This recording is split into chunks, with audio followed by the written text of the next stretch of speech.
What's up, everybody? It's Kevin Kellum with your Raw Post-Show. What did you think of Monday Night Raw from San Francisco? I don't hear the theme song if you're playing it.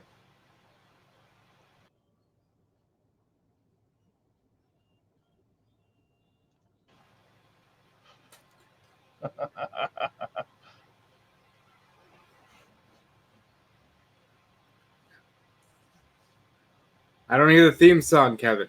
Right, 1 second there. What did you say, Robert? I did not hear the theme song if you were playing. Oh, you did not hear the theme song when it came in. Give me 1 second here. Let's reprogram my my microphone. Try that again. There we go. Okay. There we go.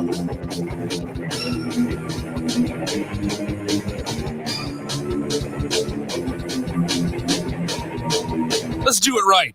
Let's do it right. If we're going to start it, we're going to do it live. F it, we'll do it live. I'll write it and we'll do it live. Let's go.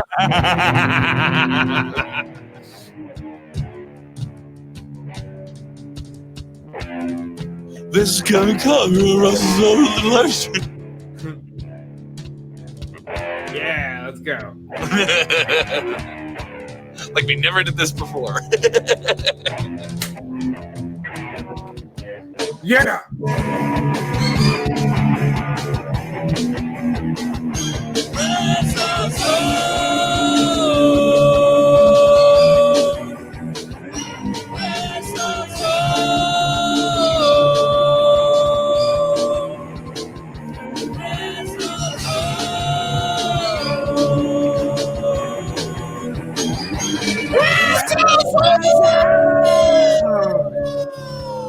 Howling at the moon! We're called to it. It's a spooky time because Bray Wyatt's at the top of the WWE. He laid out Braun Strowman at the end of this week's Monday Night Raw in a thrilling main event. I enjoyed it. And we also have a new title contender, and I don't think anyone saw this coming a week ago. An eventful second half of Monday Night Raw, kind of dragged in the first half. We'll get into all of it. Sound off, you can see it right down there. Andrea Page, she said she loved the ending. What did you think of Monday Night Raw? Get your comments on screen, share the link, be interactive. You get in, you're active, your stuff gets on screen. I'm Kevin Kellum. Joining me. Look at the gumboats you got showing off there, Robert DeFelice. You got them Florida arms. Yeah, I got the Florida arms. It's a little warm in the house, so you know. A little warm in the house. All right, so a lot to get into on Monday Night Raw. What do you think of that opening segment? Another face-off between Seth Rollins and Braun Strowman, setting up a main event at the end of the night. I mean, basic fundamental TV. Basic fundamental TV, indeed. Nice way to start off the season finale of Raw, the same way the last 20 years of Raw has started. So someone talking in the ring and then another person interrupting. And then wow. But they did do a cool thing with the signature being kind of inverted and glitched out because of the Fiend. So they kept that going. I like that little thread of action. Yeah, and we got to see another Firefly Funhouse tonight. I liked how they played with an action figure, and he broke an action figure. As simple as it is, he just split it in half like Solomon and gave each of them one half of it, his little puppet buddies. I thought that was pretty cool. The imagery with like the drawn out faces of people that he's laid out recently in like pictures on the wall. It was simple, but the notes are well played, like a good AC/DC song. It's not too hard to wrap your head around this new, crazy, demented version of Bray Wyatt. Right, and I agree with that completely. And you know what else is like an AC/DC song, Kevin? What's that? Pyro. And as we get into the fans' comments here, there is a load of comments from Jason Rondon, Herman Takar, and David Ekman just talking all about pyro, pyro, pyro. Rumor and innuendo have it that Pyro will be back next week. We know that Raw's got a new logo, which is heavily focused on a downward triangle. It is, personally, as somebody who's done graphic design, it is lazy, but that is okay. But they took the same logo that they've had and just said, look, we have a downward arrow now. Oh, it's the downward arrow because WWE's on a downward trend. You get it because they even put it in their own logo. And I did that myself. Oh, that's where you're wrong, Kevin. It's a downward arrow because Paul Heyman is back and they're edgy and they're telling you to go down there. That's what it is. Yeah, is that what it is? That's what it is. You maniac! You're just You're reaching for something. You're getting a little all elite on me. You want a little bit too all elite on me. I'm reaching. Yeah, a little bit. What did you think? We got to see Rusev in a squash match, looking like $1 million. Didn't see much of development though in the who is Maria Kanellis's husband storyline, because that's the way he was introduced. We didn't get any real development on that from last week. Well, the development we got was where's Lana. Mm-hmm. They focused a lot on where's Lana, and they said Rusev will be great in the draft. So my prediction is you do a quick Maury Povich skit next week. That's the word, right? They haven't confirmed that, though. They have not confirmed that, but Maury himself has been reaching out, so let's see. But I think you do it next week. Rusev's obviously not the father. He super kicks Kanellis, puts him in the accolade, and moves on to SmackDown, where he can be the baby daddy of the entire Blue brand. All right, let's see what fans are thinking here. Let's get our stuff off the screen. Let's see what you guys are thinking. Jeff Morris saying, Brandon, no offense, but you're a moron. People, they have bad opinions of Raw. I love when people argue in the comments here about stuff like that. And a lot of people saying, screw Pyro, let's get firecrackers. People just want to see firecrackers on Raw. Yeah, I agree. Remember those little pop-ums you would throw at the ground? They go crack, crack, crack, crack, crack. You know how Gilbert had the freaking... Yes. He had the rest of the job squad hold those sparklers? Yeah, I do. I'm still can't get over how much people lose their mind over Pyro. Pyro, it's like the biggest story of the day. It's not elite. It's not anything. It's Pyro. I looked at the analytics today. It's the biggest trending story in wrestling. Is that Pyro? Pyro. We want to see stuff blow up. Tell me what you guys thought of Monday Night Raw. Give us your rating. What was your highlight of the night here? I enjoyed the women's match. I didn't think it was an outstanding match, but not the best we've seen since Sasha Banks. They had a little bit too much time on this. Sasha Banks versus Nikki Cross. You're kind of teasing maybe another tag team match between these two down the line, but obviously Sasha Banks is in a lane here to take on Becky Lynch for the Raw Women's title in Hell in a Cell. Especially because they're focusing around the women's tag titles. I'm still not entirely unconvinced of let's do a winner-take-all women's tag Hell in a Cell with the four women.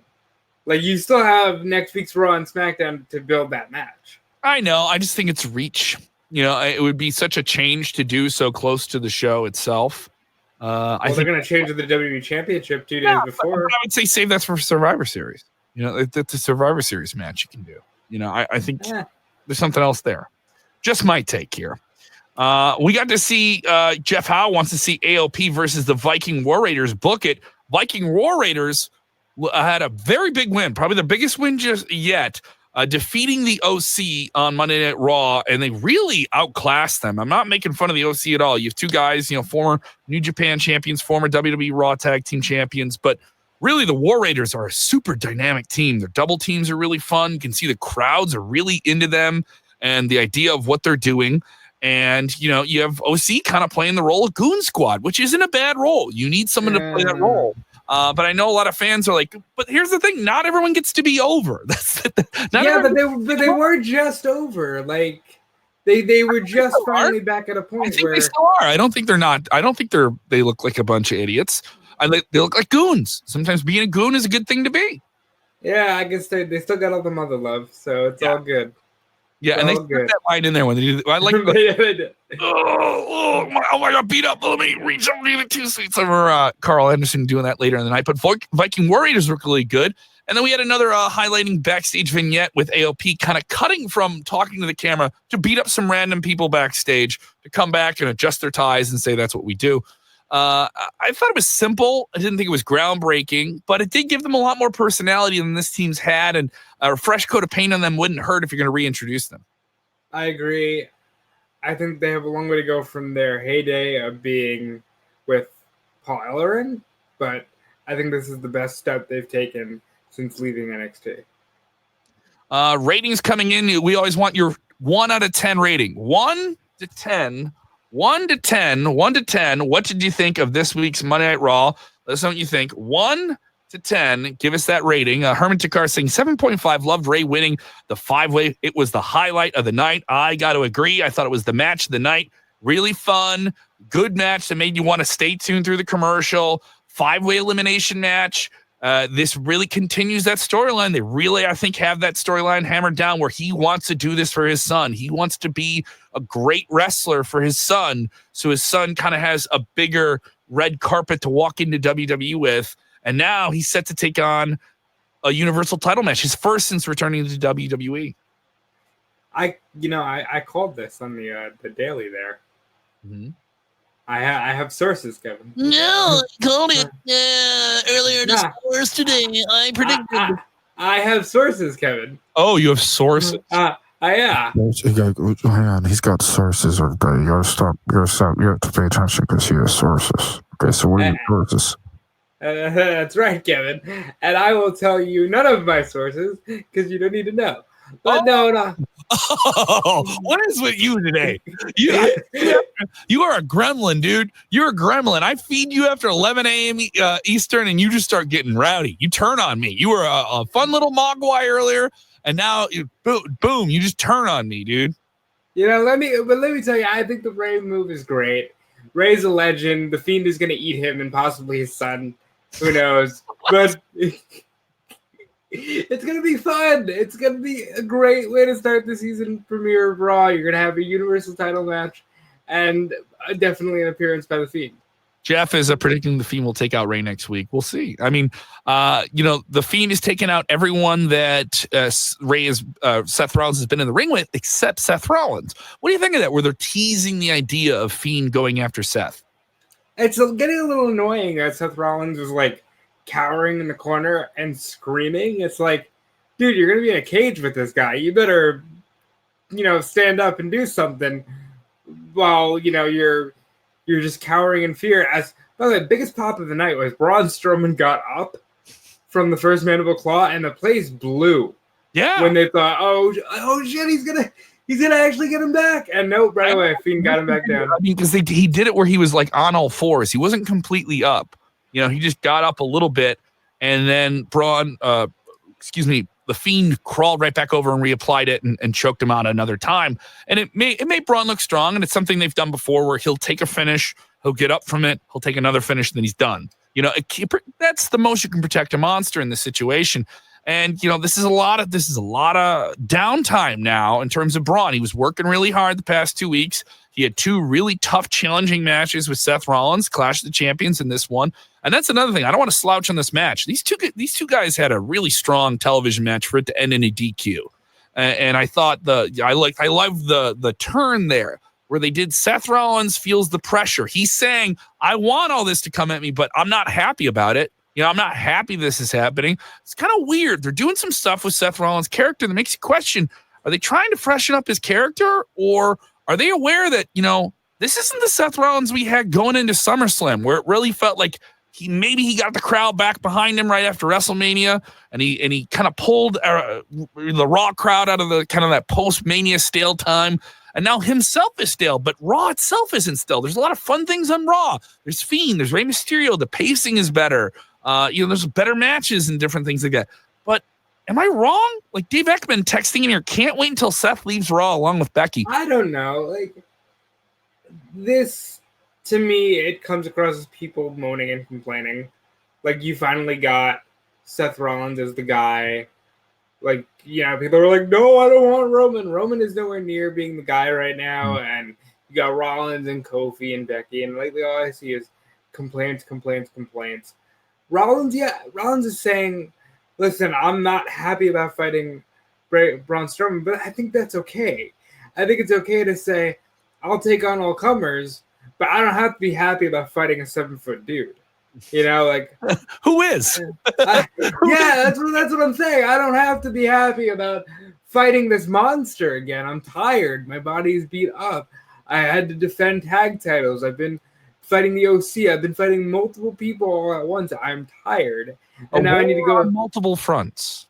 Yeah. Now I need to go into this ominous red cage with this weird Fiend guy, and he's just tired. I think that's okay. I definitely think he's going to switch over to SmackDown soon. Donnie Klein's being ridiculous, saying the Fiend will take off Rey Mysterio's mask. Are you crazy, Donnie Klein? He's gonna eat it. He's gonna eat the mask. He'll eat it. He's gonna eat it. Yeah. He's gonna eat it. I mean, Ray has to wear an edible mask out there. Can't have him eating pleather. That's not healthy. Well, if the Fiend human, I think it'll be okay. This is Brandon. I don't know who called you that, and I frankly don't care. Scroll back up in the comments. You'll find. But in fairness, he is one of the few heels getting heat on the roster at the moment. I believe maybe you're talking about Fiend. He's getting a lot of heat, a lot of energy. A lot of people want to know, what's the Fiend going to do? What's the Fiend going to do? He's getting heat, does this all lead to him winning the title at Hell in a Cell? Absolutely. I don't know. There's something that makes me think it wouldn't be entertaining to see him have the title. Well, it's not entertaining to see him lose because Bray Wyatt, and we've talked about this with multiple people, he's on that bubble of like, all right, I'm giving you a chance, but I know that they've screwed this up a few times, so if they screw this up, I'm going to immediately turn my back. There's a lot of people with that mindset. Can we get the prediction drum roll? Can you do the prediction drum roll? This may be Johnny Klein, big fan of Bray Wyatt. We just had his comment up on the screen. He just said another one. I got to throw this one up. What if the Fiend takes Hogan and Ric Flair? Both are set to be on the season premiere episode of Monday Night Raw next week. And these were teased by The Miz this week in a backstage segment with the Street Profits. A lot of people joked about the idea of two prominent African-American characters in WWE promoting Hulk Hogan being on TV. And they just wanted to talk about it because of the controversy with Hulk Hogan. And they didn't. But I'll say this. If the reaction from San Francisco is anything, when the Fiend goes after Hulk Hogan, I want to point out, once they said Hulk Hogan's name, there was the place of burn. Boo! Then immediately they said Ric Flair. Woo! It was an immediate turn. And I don't even know if people like Flair, if they just like yelling "woo." You know, no. If he took out both Hulk Hogan and Ric Flair on one night. Yeah, and the Miz, and then Rey Mysterio. If he's gonna get them, he's got to get the Miz. He takes out all three, and then Mysterio. He takes out 4 people in one night. He's almost unstoppable. Yeah, but then if you don't put the title on him, that's ridiculous. Well, then they're going to. I'm almost certain. I don't know. There's just something that makes me think. Then you lose because he doesn't even have matches really on television. You know, they do matches off TV. There's a lot teased with him that I think the tease is kind of what makes his appearances like he did tonight so exciting. You saw that crowd lose their mind when the lights went off and they saw him come on, right? And that less is more thing works. If he has a title, then is it just like a Brock Lesnar thing where he's not there all the time? But it won't be like a Brock Lesnar thing because he'll be there. He just won't be wrestling. I think people wouldn't care if Brock Lesnar was champion if he was just there. Mm-hmm. You know? Other things to kind of pick up here on Monday Night Raw, no matter what, it is kind of compelling. I will say this is a much more entertaining program going into Hell in a Cell than we saw with Braun Strowman and Seth Rollins, where they kind of use the tag titles to get them there. I'm a little bit more into this just because you get so much of the Fiend. The Fiend's a wild character. Sean Smith bringing up Carmella pinned R-Truth in the middle of the ring, and he was just fine with it. He was just fine with getting pinned while they got chased down to the ring by all the other lower card guys to get that 24/7 championship. Carmella pins him, her running buddy there, and now she's the champion. And then all the women come out, so now the women are going to chase the title. It's a goofy fun thing. I don't mind it if it's something that gets a bunch of the people on the lower end of the show on TV to do some goofy fun stuff. There's nothing wrong with it. My favorite hardcore title change ever was at WrestleMania 18 when Molly Holly was the champion for about 20 seconds and then Christian closed a door in her face and then proceeded to cover her. I am excited for what we are eventually going to get when somebody decides that they're going to take that title off of Carmella. I did not enjoy this match very much tonight. Ember Moon gave it a shot. Hang on. Oh, wow. Hang on. Ember Moon gave it a shot, but Lacey Evans, I will say this, deserves to be in WWE. has worked very, very hard to be there. But there's just something where there's just a lot of loose screws, in terms of what she's doing. And a lot of it came off when she applied the sharpshooter, her current rival, Natalia's finishing maneuver, and barely could hold the move on. And it was very, very clear, to the point where when they cut back the stage to Natalya, and Natalya made a point of it, which makes me think maybe that was the idea, is that Lacey can't do a good sharpshooter, and they're going to go with that.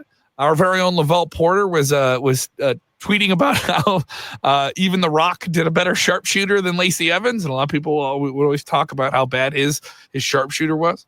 It didn't get this angle over anymore. Lavelle texting in said he's going to give it a solid 7 out of 10. Actually, scratched that. I'm going 5. I just looked back on the actual matches tonight, so maybe this is what cost him. We lost that 7 out of 10 high score.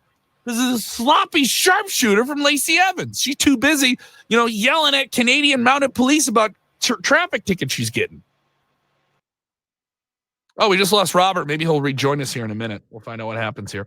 Let's continue to see what you guys say. Shack Attack wants to see The Fiend versus Shawn Michaels. I don't know if you're going to see that anytime soon. Don't worry about that.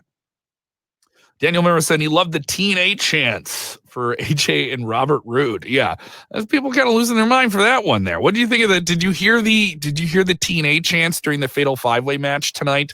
Yeah, I did, and I thought it was funny. I really like TNA chants. You're reaching, pal. Well, but no, they haven't been in the ring. They haven't been in the ring together. They've been in the company together for like 3 years. They haven't been in the ring together. I thought that was pretty cool. Yeah. So a lot of different opinions here. Let's know your rating.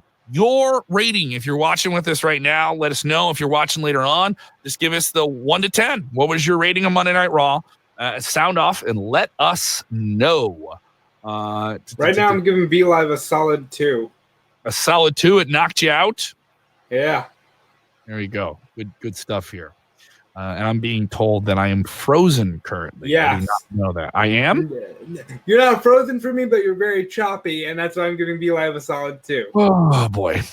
B-Live, dude. You guys got to get your stuff together, dude. Well, I give it a solid 6. It was better than average, I guess, but it wasn't the greatest show. You know what? I enjoyed it more than last week's show. That Fatal 5-Way show, that Fatal 5-Way match really did it for me. I really, really enjoyed that match. I thought it did a lot for all 5 guys, even Ricochet losing. And they made a big deal out of Ricochet and Rey Mysterio just touching each other. That could be a dream match down the line. I liked it. It made Rey Mysterio look like a contender again. They did a really good job on commentary. Yeah. That's the thing. I gotta say, commentary has been knocking it out of the park on both Raw and SmackDown recently. And just in terms of just doing the heavy lifting sometimes for getting those storylines over. So that's just my take there. So overall, I'm giving Raw a 7 out of 10. You give it a 6. Let's see what people thought here. Tuning in here. Other people. Ray Bryant gives it a 5 out of 10. Johnny Shack Attack says 7. Benjamin A. Jones says maybe 6 or 7. So we're kind of in the realm of different things here. Let's know what you guys think here. Christopher Brown said, I give Raw a 7.5, although I can't wait for when Graves and Cole go over to SmackDown and stop botching at commentary. For the love of God, I'd rather have Saxton and Renee at the table on Raw than those 2 jackasses. I think Corey Graves is phenomenal. And I think he does a wonderful job at kissing Baron Corbin's ass. Mm-hmm. By the way, I hate that weird, we're going to mix this Regal theme in with your hard rock theme. That was terrible. I do like his black crown. I did like him wearing the black crown. I like the scepter. I like the robe. I think he should get some actual gear. Talk about that match. That was a really, really great match. Another solid Chad Gable Baron Corbin match. I didn't think it was better than the match they had in the King of the Ring finals, but fair in terms of continuing the storyline and the fact that Corbin just he couldn't beat him. He just couldn't beat him, and Gable couldn't beat him. So bam, I'm going to hit you with the scepter. Yeah, and I thought this is a good move for Baron Corbin, even though I don't like that he's doing the whole I'm King Corbin now, so this could either be his gimmick forever or until they do another King of the Ring tournament. But we'll grow into it, I'm sure. And yeah, I thought it was a solid show.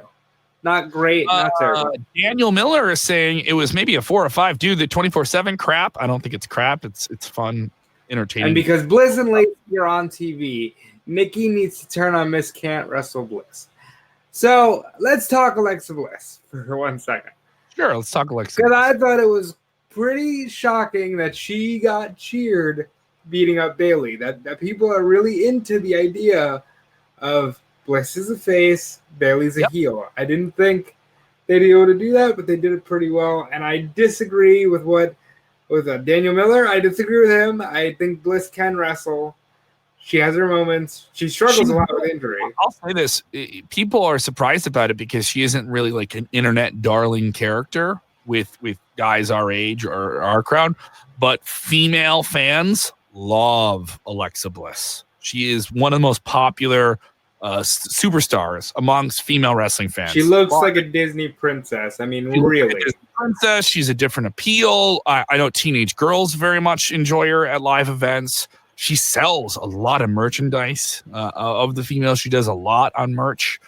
She is one of those people that you can look online on Twitter, and there is a lot of fan accounts for Alexa Bliss. Oh, yeah.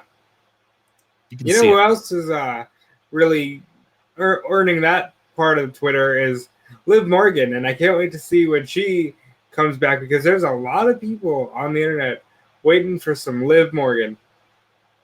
That is this week's Monday Night Raw. I gave it a 7 out of 10. Robert gave it a 6. Most of you are scoring between like a 5 and a 7. So pretty right in the middle, upper middle show. So that's not a bad rating. And if you're just tuning in, you don't know what match to kind of catch from it for sure.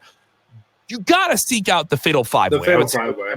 That was the best match of the night. It was really, really cool. You can join us Monday through Thursday on WrestleZone Daily. If you haven't done that, we do it Monday through Thursday, right around 5 p.m. Central Standard Time, 6 p.m. Eastern.